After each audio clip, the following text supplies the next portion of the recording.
Now for our story. It had been an unusually warm day for this time of the year. It was still very comfortable at 5 o'clock, although the sun was low and the long shadows from the trees in the orchard were reaching out toward the front porch of Aunt Mary's little farmhouse. Aunt Mary was sitting there shelling some early peas from Lefty's kitchen garden. As she sat there placidly enjoying the moment to the full, Bill Meade's maroon sedan pulled to a stop in the drive. The young man got out and wandered over. Hello, Aunt Mary. Gosh, you look nice. Like the picture on a magazine cover. Oh, I thought they always went in for pretty girls. And usually in swimming suits at that. Yeah, I guess they do at that. But I'll tell you something, Aunt Mary. I'd a whole lot rather have a picture of you in that blue checkered dress. Yeah. I won't say I'm not flattered, because I ain't. Oh, gosh, it's good to be home. Is Peggy down at the house? No, she isn't, Bill. She ran over to the plumber's a while ago. She and Jane are putting their heads together on one of those projects of theirs. The last one I heard about, they were making hand-tool leather belts. And before that, it was lampshades. Yeah. Well, I love the way Peggy gets carried away. She always goes into these things head over heels. Yeah, she's always been like that, ever since she was a youngster. She must have been a cute little kid. She was, Bill. Pretty and just as good as could be. At least most of the time. Not that she didn't get into her share of mischief. Yeah, I'll bet she did at that. And my, how she and Randy used to squabble. I'd get so provoked with them. They were very fond of each other, but that didn't interfere with their having a regular free-for-all every so often. Well, Peggy's still crazy about Randy. She won't let anybody say a word against him. I know. She never would. It was all right for her to criticize him once in a while. But let anyone else so much as him... Oh, hello, Hi. Son. Hello. Oh, I'm really tired today. Oh, what have you been doing, Randy? Oh, I was putting in some fence posts on the other side of the orchard. Oh, they'll last just about forever, too. Too bad the old ones had to be replaced. Why, it seems to me it hasn't been too many years since Lefty put the last ones in. Yeah, I know, Mom. But these will last. They've got this new... Well, there's a long name to it, but the guys all call it Penta. Oh, sure. They were working on it when I was in agricultural school. It's terrific. You spray it on practically any old post, even cottonwood. Or one of those that didn't used to be worth a tinker's damn. It makes them last about 3 times as long. Why, that's wonderful, Randy. Yeah, these days a farmer can save himself a lot of trouble, all right, if he keeps up with modern development. You're not kidding. You've got to be up on chemistry, physics, and a lot of other stuff besides if you really want to keep on your toes. But if you do, it sure pays off. Yep. Oh, brother, I certainly envy you. Me? How come, Bill? I'm just a hard-working son of toil. Yeah, but you're not stuck inside over a desk. You can work outside. And the problems you run into aren't just on paper. You're darn right they're not. You know, I'd a whole lot rather be up against a good, solid, tangible stumbling block than the stuff I have to wade through. Oh, not that I don't like my job, of course. But I've really had some headaches the last couple of days. Made me wonder if I was meant to be one of those white-collar guys who has to turn up at an office every morning. I've always figured I wasn't. And yet, Bill, I've been kind of thinking about going into some little business of my own. No. Well, I don't see why you'd want to. Well, here's the thing, Bill. There really isn't enough work here on Mom's place to keep 2 men busy. Lefty could take care of everything all by himself. And, you see, I'd like to have a place of my own someday. The only way to manage it would be to get my hands on some dough. And the only way to do that, it seems to me, is go into business for a while. Yeah, I see what you mean, but just the same, I can't see you as a cut-and-dried businessman, Randy. With all due respect to my only son, Bill, neither can I. From what I know of him, I'm afraid he'd feel confined. As you say, being inside 4 walls all day just doesn't agree with some people. Of course, it would be different if he went into the kind of business which combined his knowledge about land and farming with the business end of it.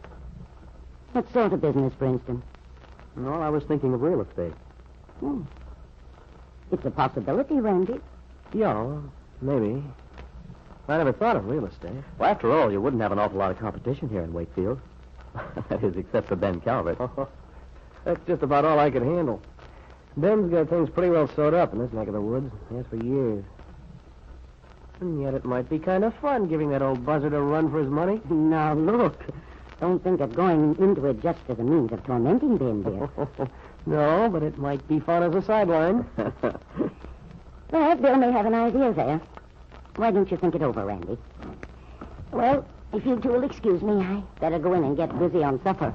I'll just gather up my things here. I'm starved. Here you are, Mom. Thank you, son. When do we eat? Soon? You'll be well fed. Never fear. You know, Bill, the more I think about that idea of yours, the better I like it. Here's the thing, Randy. I could give you tips about who's thinking of buying or selling, see? Now, naturally, I couldn't disclose any state secrets so far as my work at the bank is concerned. But there's no reason why we couldn't collaborate in regard to leads and so on. Yeah. It sure would be a big help if you could give me a line on things. Especially right at first. Yeah, and this is a good time to start that kind of business, too, because there's a lot going on. A lot of shifting around. That's true. Well, I'm going to think it over very seriously, Bill. Well, it might be just the answer. Yeah. This is the way I look at it. I'm at the age where I might as well begin to think of settling down. Marrying if I find the right girl. As things stand, I couldn't afford a wife. Certainly got nothing to offer. Except myself, that is. Well, I imagine there are quite a few girls who'd consider that a sufficient inducement. I don't know about that. There aren't an awful lot of gals around town, Bill. You've been wrapped up in Peggy so long you wouldn't notice the difference. But Wakefield doesn't offer too many opportunities to the lonely bachelor. How about Huntsville, Randy? Huntsville? Yeah. I was wondering about Kit. What's she got to... Hey, what are you driving at? Well, it's really none of my business, I guess. No, what's on your mind? After all, you're one of the family now. Even so, I don't want to butt in. But Peggy was a bit upset yesterday. I thought I'd like to get your slant. About what? Well, Peggy seems to be afraid that Kit's gotten her hooks into you. I guess that's not a very elegant way of putting it. No, that's okay. I know what you mean. But Peg's all wrong, Bill. Is she? Sure. Well, I'm glad to hear it. Of course, I realize she might have a tendency to exaggerate where Kit's concerned. And then, too, she's so crazy about you that she'd hate to see Kit... Well, you know. Yeah. I don't blame her for being pretty sensitive where Kit's concerned. Besides, she hasn't seen Kit since the custody trial, long before Kit became ill. Peg doesn't understand how much the girl's changed. No, I suppose not. And I don't believe Peggy thinks it's possible for Kit to change, except on the surface. Her idea is that Kit has a yen for you, all right. But that she's just pretending to have reformed in order to snag you. No, Bill. Kit really has changed, believe me. So far as her feeling for me goes, I'll admit she's kind of dependent. Are you sure that's as far as it goes, just dependence? Oh, she's fond of me, all right. Yeah, that's what Peggy said. And she also said that Kit would convince you that she couldn't live without you or something. And then once she had you on the string, she'd start acting the way she used to. Of course, you realize that I'm in a funny spot on this, having once fallen for Kit's act myself. That's okay, Bill. After all, you know her a lot better than I do. So you ought to know what I mean. I'm not the sort of person Kit would go for permanently. This feeling she thinks she has for me now, it's just the result of her illness. Once she's well again, she'll get over it. Does that sound logical? Yeah, I guess so. It sounds logical, all right. But I keep remembering something Kit said when I was over there recently. Just before I left, she told me she wished Peggy and me the best of everything. I thanked her, and I told her I hoped she'd be happy, too. Oh, don't worry about me, Bill, Kit said. You see, I found my answer. Huh. Then you think she meant me? Well, I can't be sure, of course. But it seems to me she did. But maybe Bill's wrong, Randy was thinking. And yet he remembered Kit's gentleness, her warmth, the last time he'd seen her.